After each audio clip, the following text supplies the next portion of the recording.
자, 그럼 이제 시험을 보기 위해서 이제 관계법규로 공부를 하는데 시험을 본다 했기 때문에 제일 먼저 이제 그 시험이 어떤 형태의 시험인가 이걸 보셔야 됩니다. 대부분 이제 이런 관계법규 같은 경우는 우리가 흔히 말하는 법률상의 표현이 이래요. 선택형 시험입니다. 선택형. 우리가 말하는 객관식 시험이죠, 그죠? 보기를 4개나 5개를 주고 거기서 이제 하나를 고르는 그런 시험 형태입니다. 그래서 이제 이런 선택형 시험 문제는 서술형에 비해서 굉장히 쉬운 문제죠. 굉장히 쉽습니다.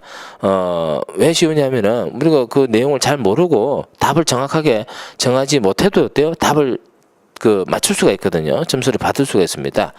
그래서 서술형보다는 굉장히 쉬운데, 근데 이제 그 답을 찾는데도요 요령이 있습니다. 우리가 원래는 내용을 정확하게 파악하고 틀리거나 맞는 부분을 정확하게 체크를 해서 답을 찾아야 되지만은, 근데 이제 이런 선택형 시험 문제들은 문제를 자꾸 다뤄보다 보면요 답이 저절로 정해지는 경우들이 굉장히 많다는 거죠. 그래서 이제 우선 그런 어떤 원리들을 잘 파악을 하시고 공부하면은 훨씬 더 어때요? 쉬워질 거란 얘기입니다. 자, 그래서 이제 첫 번째는 내가 이제 왜 이 공부를 하느냐는 목적의식이 제일 먼저 성립이 되어져야 되겠다 하는 거고요. 이 시험입니다, 그죠? 그럼 시험이 이제 무조건 어때요? 합격을 해야 되는 겁니다. 합격을 해야 되는데, 이제 시험의 방법도 어때요? 이제 절대평가라는 게 있고 상대평가라는 게 있거든, 그죠? 절대평가는 여기 시험도 아니에요. 절대평가는 왜 시험도 아니냐면은 기본적으로 맞추고요. 나머지는요 대충 해도 점수가 나오거든요. 그래서 그렇지만 이제 대부분 이제 우리가 뭐 공무원 시험이라든지 또는 자격 시험이라든지 이런 것들을 보면은 인원수를 정해놓고 합니다. 인원수를 정해놓고 이제 고득점자를 이제 합격자로 하기 때문에 이건 이제 상대평가가 되는 거기 때문에 어떻게 하든 간에 어때요? 실수 없이 정확하게 잘 맞춰야 된다는 얘기거든요. 그래서 이제 그런 생각들을 먼저 하셔야 되겠다 하는 겁니다. 자, 그럼 이제 이런 목적에 충실하기 위해서는 공부를 어떻게 해야 될 거냐? 공부 이제 학습 방법에 관한 얘기가 되겠는데요. 공부는 머리 좋은 사람은 잘합니다. 머리 좋은 사람 잘하고요. 근데 이제 우리가 흔히 머리가 좋다라고 얘기하는 사람은 이미 이런 공부 안 합니다. 벌써 다른 세상에서 다른 직업을 갖고요. 다르게 생활하고 있기 때문에 절대 이런 공부 하지 않습니다. 그럼 지금 이런 공부하는 여러분들은 어떠냐면은 머리가 썩 좋은 사람은 아니에요. 그죠? 썩 좋은 사람 아니고, 그렇다고 해서 머리가 썩 나쁘냐? 아닙니다. 이런 공부를 하려고 마음먹었다는 자체는 기본적인 머리가 된다는 얘기고요. 그리고 이 공부를 해야 된다는 것은 썩 좋은 머리가 아니라는 겁니다. 똑같습니다. 제가 볼 때는요. 여러분들이 나잖아요. 똑같다는 얘기입니다. 그러면 그런 상황에서 우리가 이제 남들보다 더 잘하려면 어떻게 해야 되느냐? 제가 볼 때는요. 부지런한 것밖에 없습니다.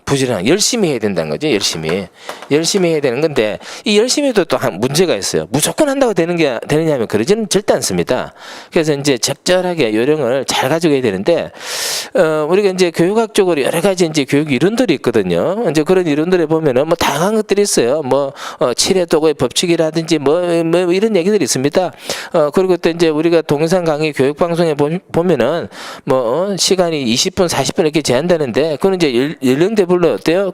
집중할 수 있는 시간의 한계가 다 정해져 있대요. 그래서 이제 그런 거 다 맞춰서 이제 그 교육 시간도 정하고 이렇게 하는데, 근데 이제 그런 것들은요, 이제 우리가 이론적으로 이제 틀린 얘기는 절대 아닙니다. 그렇지만 이제 그걸 훨씬 더 능가하는 게 있어요. 그게 뭐냐면은 내가 열심히 해서 꼭 합격해야 되겠다는 강력한 의지입니다.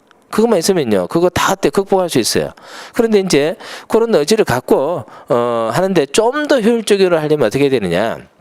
자, 그래서 저는 이제 뭐 여러 가지 이제 학습에 대한 이론들이 있겠지만은 뭐 제가 그걸 전문적으로 공부를 해보거나 그러지는 않았습니다. 않았는데 제가 생각하는 공부는요, 열심히 한다는 게 뭐냐면은 밥 먹듯이 공부해야 됩니다. 밥 먹듯이요.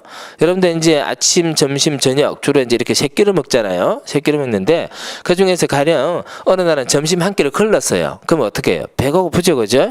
그래서 공부를 하다가 빠져요. 빠지면 어때요? 공부가 고파야 돼요.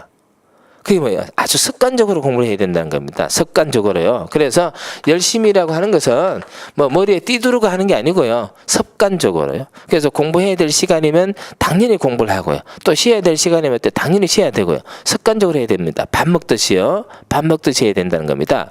그리고요, 이런 공부는 습관적으로 할 때는요, 심각하게 하지 않겠죠, 그죠? 공부 절대 심각하게 하지 마세요. 심각한 것은 어떻게 하면 되느냐? 여러분들이 잘 모르는 것은 여러분들이 심각하게 풀 이유가 없어요.